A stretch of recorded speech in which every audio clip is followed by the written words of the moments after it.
Hey my friend, Sam Haymart for Test Driven TV. Today I'm test driving the 2017 Genesis G80 Ultimate 5-liter V8 sedan, formerly known as the Hyundai Genesis Sedan. They're their own brand now, and it's time to give it another look and see if it really is up to the task of competing with the Germans and the luxury brands from Japan.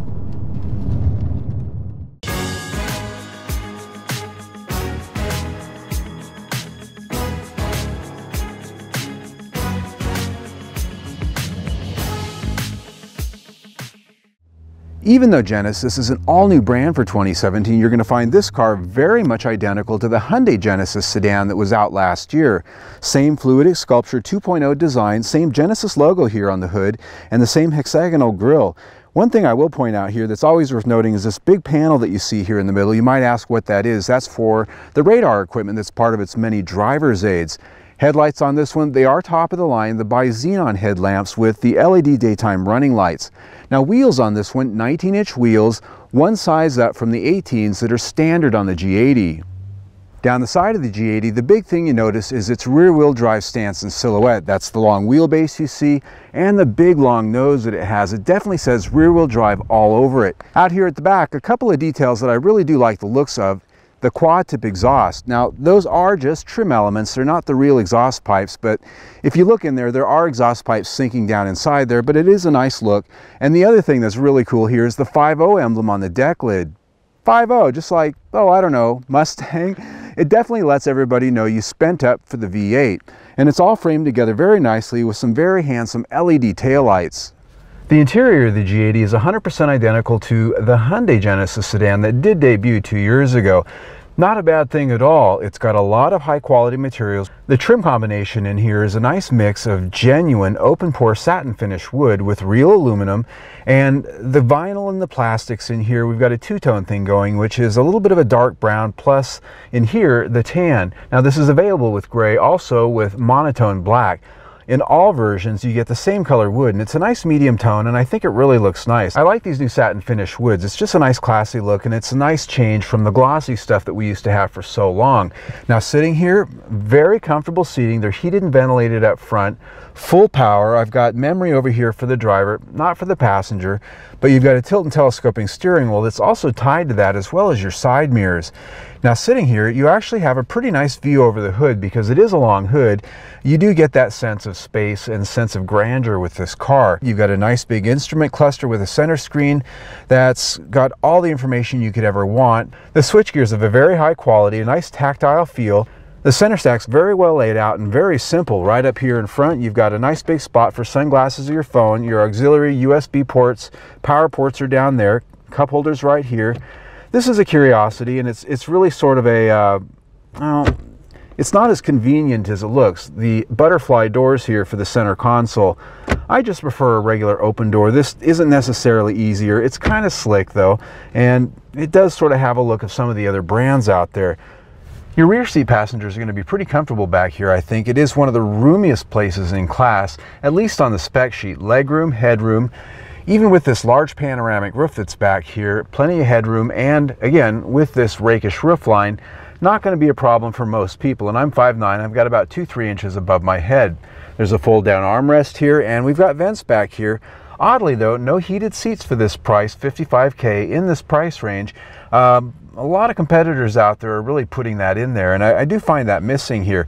It is a comfortable space though. If you're on the outboard seats here, you sit down in these seats. My knees are perched up just a little bit, but at least the seats are supportive and holding on to you pretty good. Now, if you're in the center passenger area, probably not going to be as comfortable. The trunk, again, one of the roomiest trunks in its class. A lot of cargo area back there, and underneath that deck is it's a real spare tire. It's not a can of fix-a-flat and inflator, something I always praise in these cars because that's something a lot of automakers are starting to eliminate. All in, this interior is pretty impressive. It's got excellent materials, nice tasteful finishes, nice colors, and the design, while somewhat conservative, it is very appealing to the eye, and it's comfortable front and rear. I think it's 5 out of 5 stars. The infotainment system here is a nice large touchscreen with the controls down here on the center console. It has the BlueLink connectivity suite, which has a lot of different features, and this does have the Lexicon audio system, which has a 900 watt equivalent. equivalent. I'm not sure exactly what that means. It probably means it's not really 900 watts straight up. It's the equivalent, but it sounds great. That's the most important part. This has excellent sound, whether you're sitting up here or sitting in the back, and you've got every source that you can imagine when it comes to whether it's on your phone, whether it's your CD, still got a CD player, AM, FM, satellite radio. Nav system works very good. The one thing I have to complain about is using the knob and the controls down here does take your eyes down here until you learn it. Obviously, if you own the car, you'd learn it by feel, but there's a little bit of a disconnect by having to go back and forth. You can use a touchscreen to some degree, but it's not the most intuitive menu system, especially when it comes to simple things like just trying to tune a station. It takes a few steps to sort of get to that point. When it comes to connectivity, it has Apple CarPlay and Android Auto, not something that everyone has yet, so I'm pretty pleased with the system overall, aside of the steep learning curve. It still gets 5 out of 5 stars. What's under the hood here is the 5-liter TAO V8, has direct fuel injection, 420 horsepower. It does require premium fuel, but the EPA says it'll get 15 mpg city, 23 mpg highway, and 18 mpg combined.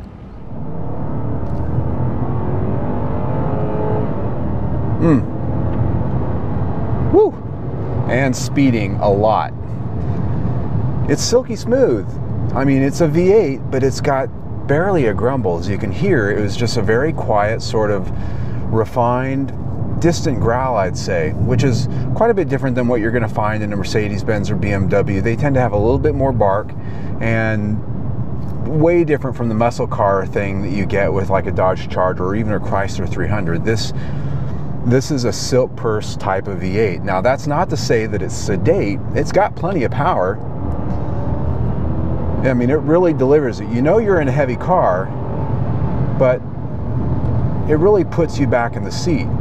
And this 8-speed transmission works exceptionally well. Now, I've got it in sport mode, so it's holding my gears. I'm going into curves, and it's giving me a good sporting experience. Now, you can change that drive mode down to regular, which is a nice balance for everyday driving. It does also have eco, which makes the car feel about 1,000 pounds heavier. Probably give you better fuel economy, but believe it or not, even though this has a pretty low rating for fuel economy, I have to admit I'm pretty impressed, because even including my driving up here today, I've achieved 21 mpg for the week with this thing, and that's well over what was promised, and it's actually quite a bit higher than what I got with the V6 Hyundai Genesis Sedan 2 years ago. Same car, different brand, but it's actually better fuel economy than the V6, and that goes to show you that sometimes a bigger engine isn't always a thirstier engine. Anyway, I'm very impressed with the powertrain. It gets 5 out of 5 stars.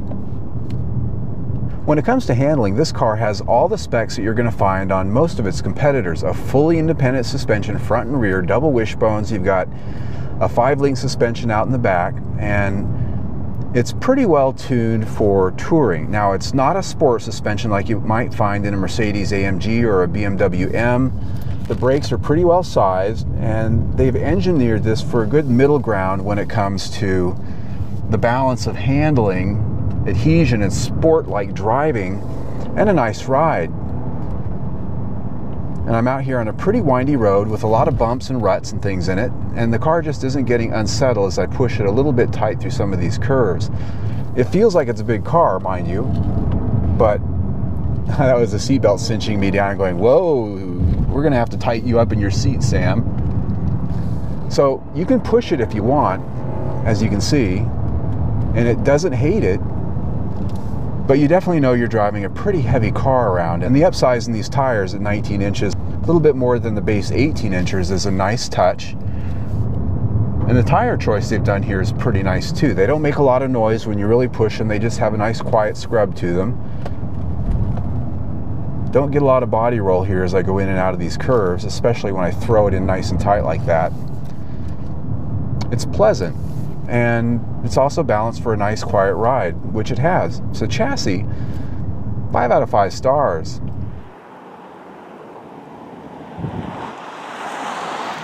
On the measure of quality, just like the Hyundai Genesis Sedan I tested 2 years ago, the V6, fit and finish on this is absolutely flawless. The materials inside, very good, and the overall solidness of the car is really quite up there with most of its competitors. Therefore, quality score comes in at 5 of 5 stars.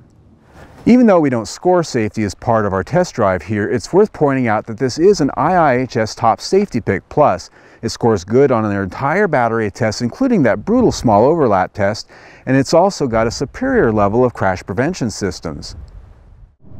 So I guess the big question becomes, is this car just as good as a BMW or a Mercedes? A Lexus? The quick answer is yes. Okay, it's just as well built. The quality, the fit, and the materials, everything here is every bit as good as those cars. The engineering, the handling. This is a car that really is up to snuff with those brands. The difference here is this is so refined, it's almost sterile. And that's not a bad thing. If you're really into the luxury brands, but you're just OCD enough that some of their quirks bug you, this might just be your car. And I guess what I'm saying is that this is a car that's really going to appeal to somebody who wants a luxury brand but doesn't want all of some of the extra baggage that comes with them, and of course a little bit less price. So in that way, I really do put a high value on this because they've really dotted all their I's and they've crossed all their T's here. 5 out of 5 stars for value. When you put that in with everything we've already talked about, we're at 5 stars for the review. Very good. I'm Sam Haymart for Test Driven TV. I hope you enjoyed the ride. All right, my friends, I hope you enjoyed the test drive, and if you did, I invite you to subscribe to our YouTube channel right there by clicking that big red link. We test drive 1 or 2 vehicles a week, and we have a new video almost every other day. It's a passion or something, so stay tuned.